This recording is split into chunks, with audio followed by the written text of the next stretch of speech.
Elaphrosaurus. Elaphrosaurus/el-AH-froh-SOR-əs is a genus of ceratosaurian theropod dinosaur that lived approximately 154 to 150 million years ago during the later part of the Jurassic Period in what is now Tanzania in Africa. Elaphrosaurus was a medium-sized but lightly built member of the group that could grow up to 6.2 meters, 20 feet, long. Morphologically, this dinosaur is significant in two ways. Firstly, it has a relatively long body but is very shallow-chested for a theropod of its size. Secondly, it has very short hindlimbs in comparison with its body. Phylogenetic analyses indicate that this genus is likely a ceratosaur. Earlier suggestions that it is a late surviving coelophysoid have been examined but generally dismissed. Elaphrosaurus is currently believed to be a very close relative of Limusaurus, an unusual beaked ceratosaurian which may have been either herbivorous or omnivorous. Discovery. The type specimen of Elaphrosaurus bambergii HMNGR.S. 3844 was recovered in the Middle Dinosaur member of the Tendaguru Formation in Tanzania. The specimen was collected by Werner Jange, Isalim, H. Rec, and Parkinson in 1910 in gray, green, red, sandy marl that was deposited during the Kimmeridgian stage of the Jurassic Period, approximately 157 to 152 million years ago. This specimen is housed in the collection of the Natural History Museum of Berlin, Germany. Elaphrosaurus was described and named by Werner Jange in 1920 and the type species is Elaphrosaurus bambergii. The genus name Elaphrosaurus is derived from the Greek words elaphros, epsilon lambda alpha phi rho sigma, meaning light to bear as in light-footed, a reference to its presumed high running speed, and sauros, sigma alpha rho omicron sigma, meaning lizard, thus, light-footed lizard. The specific name honors the industrialist Paul Bomberg for his financial support of the Tendaguru expeditions. HMNGR.S. 3844 consists of 18 presacral vertebrae, 5 sacral vertebrae, 20 caudal vertebrae, a pelvic girdle, a nearly complete left hindlimb, missing only some phalanges, several isolated metacarpals, and a humerus. In 1925, Janisch referred to rib fragments, dorsal vertebrae, and a manual phalanx he believed to be phalanx 22. However, the referred vertebrae has been lost in the manual phalanx, now considered to be phalanx Psi1, cannot be evaluated as belonging to Elaphrosaurus. In 1929, he also referred to Elaphrosaurus both scapulocoracoids, 2 more rib fragments, and a radius, although the radius, being proportionally long and from a different stratigraphic horizon, likely does not belong to this species. Many bones were damaged by calcite encrustation and reconstructed with plaster, although only the left scapulocoracoid was significantly deformed.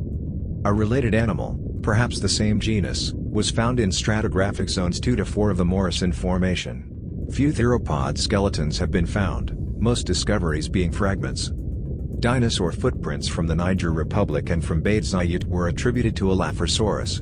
This assignment is considered inconclusive. Description. Elaphrosaurus was long and slender, with a long neck. What is known about Elaphrosaurus mostly comes from a single nearly complete skeleton and no skull has been found. It was distinctive among theropods for being short-legged for its length. Paul, 1988, noted that this was the longest-bodied and shallowest-chested theropod that he had examined. Elaphrosaurus was about 6.2 meters, 20 feet, long, 1.46 meters, 4.8 feet, tall at the hip, and weighed about 210 kilograms, 460 pounds. In 2016 another estimation listed it at 7.5 meters, 24.6 feet, long, 2.1 meters tall, 6.9 feet, at the hips and 210 kilograms, 460 pounds, in weight. The tibia, shin bone, of Elaphrosaurus, measured 608 mm was considerably longer than its femur, thigh bone, that measured 520 mm, and the metatarsals were 74% the length of the femur. These proportions, also shared by some ornithomimosaurs, likely indicate cursorial habits. Its long tail ended with a rare downward bend which may be unrelated to taphonomy.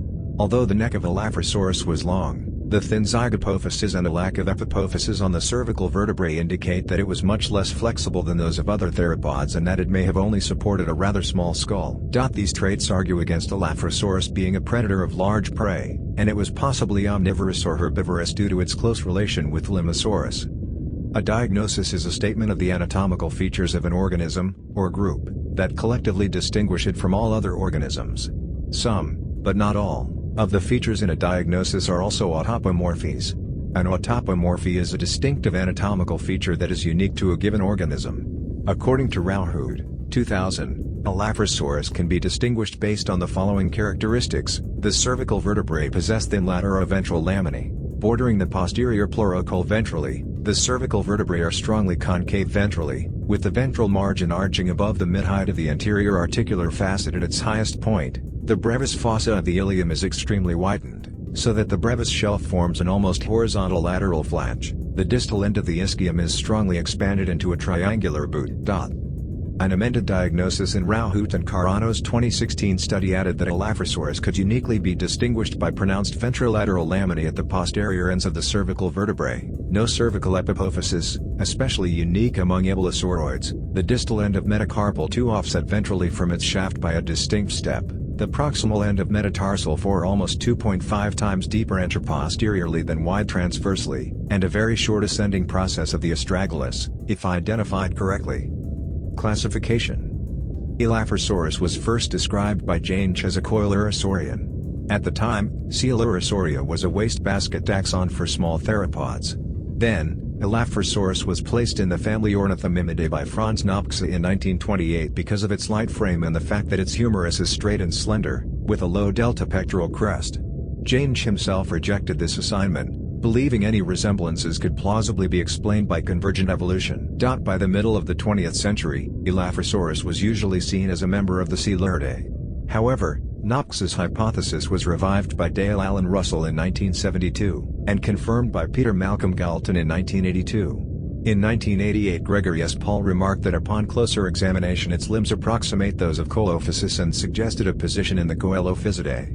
Nevertheless, in 1990 Barsbold, Teresa Marianska and Osmolska and other researchers still classified it as an ornithomimid. More recent work by Carano and Sampson, 2008, and Carano et al. 2012, assign Elaphrosaurus to the Ceratosauria. A restudy of the known fossil material, published in 2016, concluded that, due to characteristics of the scapulocoracoid and metatarsals, Elaphrosaurus was actually an early member of the Nosauridae within Ceratosauria, and that it formed a distinct group with certain Asian nosaurids, which was named the Elaphrosaurinae. The following cladogram is based on the phylogenetic analysis conducted by Rauhout and Carano in 2016, showing the relationships of Elaphrosaurus among the nosaurids. Formerly assigned species. The following material was assigned to Elaphrosaurus over the years, but further study revealed that these assignments were dubious. Paleobiology. Paul, 1988, noted that Elaphrosaurus bambergii was too small to prey on the sauropods and stegosaurs present in its paleo environment, and instead, it likely hunted the small and swift ornithopod herbivores. However, newer studies support the idea that Elaphrosaurus was a herbivore or omnivore, owing to its close relation with Limusaurus and a neck which is much less flexible than those characteristic of carnivorous theropods. Paleoecology. Studies suggest that the paleo-environment of the Tendaguru Formation was a marginal marine environment with both non-marine faunal and floral content. The middle dinosaur member of the Tendaguru Formation has yielded the sauropods Giraffatitan, Australopithecus, Janinskia, Torniaria, and Dicryosaurus, theropods similar to Allosaurus and Ceratosaurus, the Carcharodontosaur Veteruprestisaurus, the Stegosaurid Kentrosaurus and the Iguanodontian Dicelotosaurus.